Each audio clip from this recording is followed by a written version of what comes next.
Olá pessoal, tudo bem com vocês? Aqui quem fala é o Dr. Vinícius Sajorato, advogado da Ferreira e Sajorato, criador deste canal aqui, o Diálogo Jurídico, juntamente com meu sócio, o Dr. Lucas Ferreira da Silva, e desta vez para trazer um vídeo a respeito de união estável e casamento civil. Qual que é a diferença entre os dois? Existe um melhor para o meu relacionamento? Qual que é o valor de uma união estável, o valor de um casamento? Se é caro para dissolver? Como é que funciona para dissolver a união estável, o casamento? Várias questões a respeito desses dois institutos que muitas vezes é confundido entre si e eu espero solucionar todas as questões de vocês. Se surgir alguma dúvida ao final, deixe nos comentários que vai ser uma honra poder ajudá-los, tá joia? Antes de começar o vídeo, queria pedir para se inscrever no nosso canal, deixar o like nesse vídeo também, que a gente sempre vai estar buscando trazer conteúdos nesse mesmo modelo aqui para todos vocês, tá joia? Então vamos lá para o objetivo do vídeo. Pois bem, então pessoal, vamos responder a primeira pergunta para saber se de fato há uma diferença entre a união estável e o casamento civil. Eu vejo muitas pessoas acreditando que são a mesma coisa e não há nenhum tipo de diferença. Porém, pessoal, existe sim uma diferença considerável entre a união estável e o casamento, então é por isso que vocês saibam exatamente diferenciar os dois institutos. Então, quais são as principais diferenças entre os dois? Primeiro de tudo, pessoal, acho que a mais relevante é a questão da formalização. A união estável não necessariamente vai ser formalizada em cartório, em tabelionato, como é feito no casamento civil. E o casamento civil ele exige sim toda uma formalidade para se realizar. Para quem já foi casado uma vez, sabe que existe todo um procedimento, juiz de paz, testemunhas, assinatura, o pleno consentimento em relação à assinatura do casamento, no momento ali que você vai realizar o ato. Então tudo isso tem que ser seguido à risca. Agora, na união estável, não necessariamente a formalização vai impedir de ser configurada. Então eu vou trazer depois quais são os requisitos para configurar a união estável sem mesmo ter sido formalizado em cartório, tá? Então essa é a principal diferença entre os dois. Se você não casou depois de um longo tempo de relacionamento, você quer regulamentar sobre as questões de partilha de bens, pensão alimentícia, guarda, regime de visitas, tudo isso, e você ficou com receio pelo fato de vocês foram solteiros e acredita que não tem direito a nenhum tipo dessas questões, pode ter certeza que existindo a comprovação dos elementos da união estável, é possível sim regulamentar sobre essas questões. Mais para frente eu vou detalhar sobre isso. Então essa é a principal diferença, a formalização dos dois. Mas também há algumas diferenças consideráveis, como por exemplo, na união estável não é alterado o seu estado civil, então você continua como solteiro, né? Se você dissolver a sua união estável, não vai alterar seu estado civil. E no caso do casamento, você fica com o status de divorciado. A não ser que há uma anulação do casamento, mas eu não vou entrar em muita profundidade disso. Pode ser assunto para próximo vídeo. Uma outra diferença também é sobre a separação. No divórcio, a separação ocorre através do processo de divórcio. E na união estável, é através da dissolução da união estável. E como eu mencionei anteriormente, não necessariamente a união estável vai estar formalizada. Razão pela qual é possível entrar com uma ação de reconhecimento de união estável com a dissolução. Então, a dissolução dos dois institutos, do casamento e da união estável, pode ser diferente. A questão dos direitos hereditários, de herança, será que os dois, se o falecido era casado comigo ou se eu tinha uma união estável, existe diferença? Vai depender também da formalização. Se essa união estável era formalizada, não há diferença, até porque já foi decidido num julgado do STF que não há diferença entre união estável e casamento civil para direitos hereditários. Agora, se não era formalizado, você vai necessariamente precisar fazer um reconhecimento de união estável para você conseguir esses direitos hereditários. Mesma coisa acontece também para a pensão por morte. Se há no casamento civil, você já tem um direito automático pelo fato de você ser casado com o segurado que faleceu, na união estável você vai ter que comprovar para o INSS que você convivia na união estável, a não ser que, se você não conseguir comprovar, você não vai ter o direito à pensão por morte.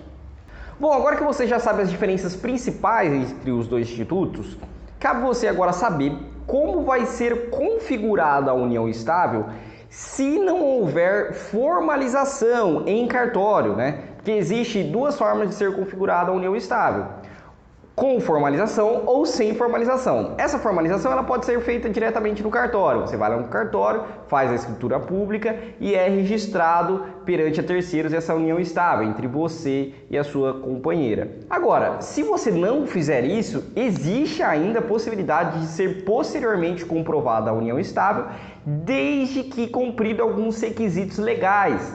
Quais são esses requisitos? Está previsto no artigo 1723 do Código Civil.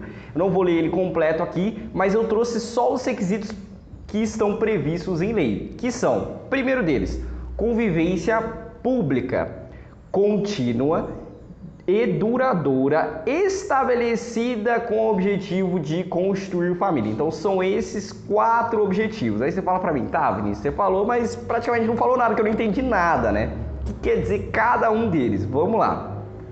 Primeiro requisito, convivência pública. O próprio nome já diz, então tem que ser uma publicidade a relacionamento de vocês. Não pode ser aquele casamento, aquele relacionamento segredo, que ninguém conhece, né? Muitas vezes com uma relação extraconjugal. Então, esse é um requisito muito importante. Tem que ser uma convivência pública. As pessoas sabem que vocês possuem esse relacionamento, né? Através da rede social, muitas vezes. Tem um relacionamento sério lá no Facebook, mas também no convívio público entre as pessoas. Você vai na casa do parente da sua companheira. Então, são esses elementos de publicidade. Agora, uma convivência contínua e duradoura. O que isso quer dizer? Não pode ser aquele relacionamento de ficantes, né? Que eu fico com você uma vez e depois, dá 2 meses, eu fico com outras pessoas nesse meio tempo e não fico mais com você, tenho outras pessoas no meu relacionamento. Então, essa não é uma relação que é contínua e duradoura. Ela é uma relação extraconjugal, né? Existe ali vários relacionamentos e essa pessoa não tem uma visão de união estável com vocês, né? Com vocês companheiros no caso. Aí o último objetivo é estabelecido com o objetivo de construir família. Esse é um requisito um pouco mais subjetivo, não tem como a gente definir especificamente o que se trata isso. Mas assim, são alguns elementos que podem se entender que há um objetivo de construir família dentro da união. Então são alguns objetivos de fidelidade, objetivos patrimoniais entre o casal, objetivos financeiros, o próprio questões de filhos. Não é uma obrigatoriedade, mas quando se há um filho na relação entre o casal, geralmente há uma união entre esses dois casais e acabam juntando as questões patrimoniais, dividindo contas, muitas vezes acabam indo morar juntos. Então, o objetivo de construir família é um pouco mais subjetivo, mas ele é um conjunto de elementos. Por isso que é interessante você consultar o advogado de sua confiança para ele saber exatamente se todos os requisitos da configuração da união estável estão presentes para o seu tipo de relacionamento.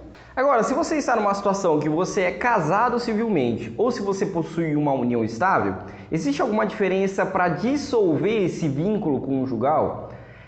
Há sim uma diferença entre os dois tipos de institutos. No casamento existe a opção do divórcio, que é conhecido por todos, né? Então você necessariamente vai precisar de um advogado para prosseguir com o divórcio. Se existir filhos menores incapazes, nesse tipo de situação, obrigatoriamente vai ter que ocorrer através de uma ação judicial. Se não houver filhos, existe a possibilidade de fazer diretamente no cartório. A mesma questão se trata com a união estável, porém vai depender se ela foi formalizada ou não. Se ela foi formalizada, é possível realizar também diretamente no cartório, se não houver filhos menores incapazes, mas se ela não foi formalizada e se houver filhos menores incapazes, obrigatoriamente vai ser feito através de uma ação judicial, ação de reconhecimento de união estável com dissolução. É interessante também mencionar que nesse tipo de situações você obrigatoriamente vai precisar de um advogado, então busque um advogado de sua confiança para saber exatamente como ele pode auxiliar. E os custos vai variar bastante de estado para estado, de advogado para advogado. Então tem vários detalhes que vai ser importante prosseguir para fazer essa dissolução ou divórcio, tá joia? Eu também já fiz um vídeo um pouco mais completo sobre essa questão. Eu vou deixar aqui no card, se você quiser assistir, fique à vontade. Se surgir dúvida também, deixa aqui nos comentários. Então, pessoal, por hoje era esse o vídeo que eu gostaria de trazer para vocês, trazendo algumas informações um pouco mais objetivas sobre a diferença entre a união estável e o casamento civil. Se ainda tiver mais algumas dúvidas a respeito da diferença entre os dois, deixa aqui nos comentários que a gente vai responder na medida do possível para vocês. E fazendo um apanhado geral, basicamente a diferença principal é sobre a formalização da união estável ou do casamento civil. O casamento civil, obrigatoriamente, você vai precisar formalizar no cartório, né? E a união estável não necessariamente, ela pode ser cumprida através de observância dos requisitos legais. Pessoal, por hoje era isso. Inscreva no nosso canal, deixe o like nesse vídeo também, que a gente sempre vai estar trazendo conteúdos nesse mesmo modelo para vocês. Até a próxima!